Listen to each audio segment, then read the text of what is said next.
در ناحیه وسط درآمد کارهای آبادانی در دهه به نام حسن قربانوف دهات توگرک با مراجعت کمیته خودفعالیت جمعیتی و پیشنهاد مقامات اجرایی حاکمیت دولتی ناحیه این چاه عمودی آب نوشاکی مورد استفاده قرار داده شد.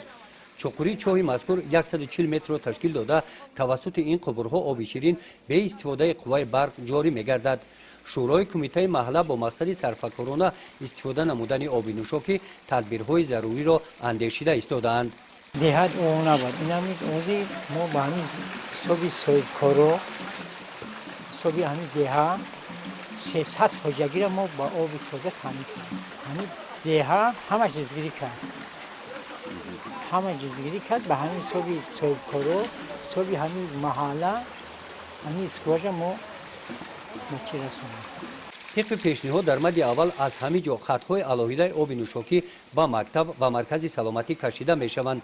سهم کمیته محله به نام حسن قربانوف در این دهه در سمت حل دیگر مشکلات های اجتماعی دهات نظررس می باشند.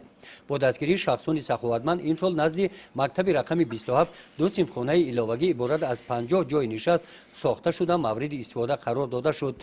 در مؤسسه بعد ساختن دو صنفخانه علاوگی از حساب صاحبکاران همین دهه رئیس محله همین دیگه که با دستگیری همین شخصیت‌ها دو صنفخانه برای ما ساخته دادن.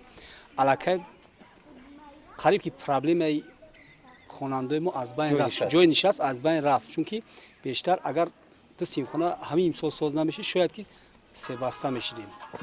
الکی پرابلم نمره یک از بین رفت. با همین مانند در مرکز ناحیه وسط شهر کیلبوک هم در دایره کارهای آبادانی تعمیر بناهای بسیار روشانه ادامه دارند.